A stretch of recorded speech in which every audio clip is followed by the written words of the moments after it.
Wabarakatuh. Kami dari kelompok 3 akan mempresentasikan tentang GJB atau gerak jatuh bebas.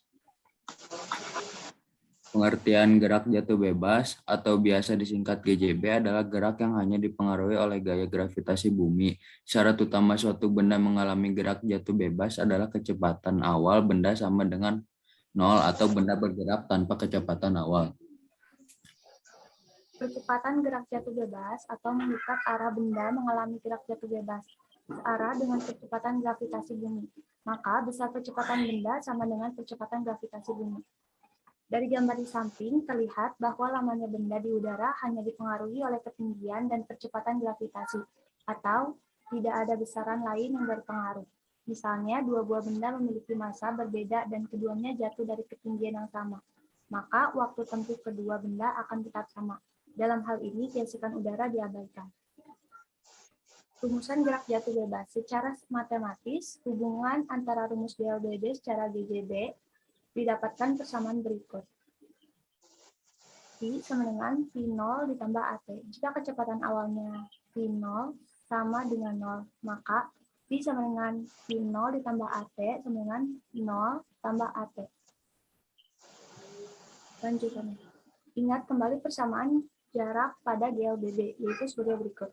Oleh karena gerak jatuh bebas memiliki arah vertikal, maka simbol gerak S bisa diganti dengan ketinggian H, dan percepatan A bisa diganti dengan G. Dengan demikian, persamaan 1 dan 2 menjadi seperti berikut. Kecepatan akhir benda mengalami gerak jatuh bebas dipengaruhi oleh ketinggian dan kecepatan gravitasi. Penerapan gerak jatuh bebas dalam kehidupan. Pertama, mengukur ketinggian bangunan. Untuk mengukur ketinggian bangunan, kamu tidak perlu menggunakan meteran seperti halnya kamu mengukur panjang kayu.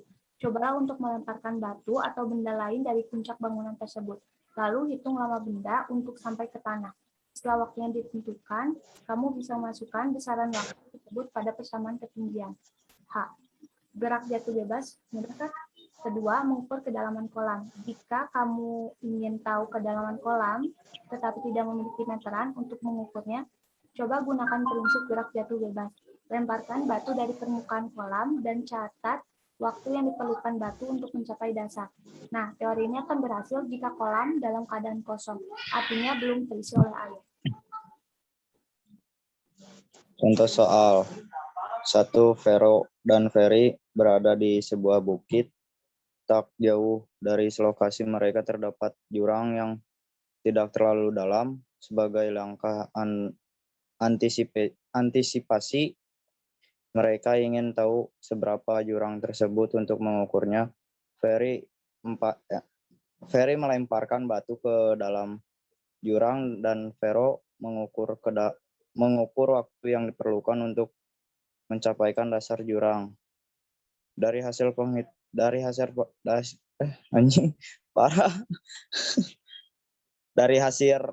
hasil perhitungan oleh waktu 3S, berapakah kedalaman jurang yang diukur oleh Vero dan Ferry? Pembahasan.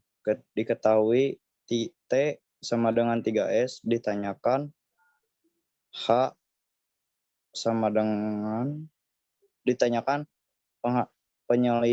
penyelesaian untuk mencari kedalaman jurang. Gunakan persamaan berikut. H sama dengan 1/2 GT per 2 sama dengan 1/2 10,3/2 sama dengan 45 M. Lanjut, sebuah kelapa jatuh dari ketinggian 5 M. Berapakah kecepatan kelapa saat menyentuh tanah? Pembahasan. Diketahui H5M, ditanyakan penyelesaian untuk mencari kecepatan saat menyentuh tanah. Gunakan persamaan berikut. V sama dengan kuadrat per 2 GH sama dengan kuadrat 2 kali 10 kali 5 sama dengan kuadrat 100 sama dengan 10 ms.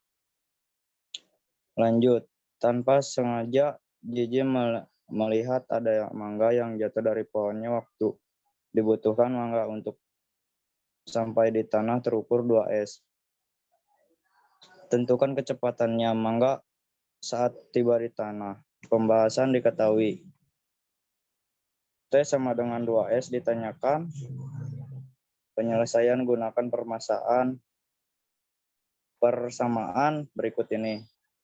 V sama dengan GT sama dengan 10 kali 2 sama dengan 20 M per S. Sekian, terima kasih. Sekian dari kami. Mohon maaf bila ada kesalahan kata. Wassalamualaikum warahmatullahi wabarakatuh.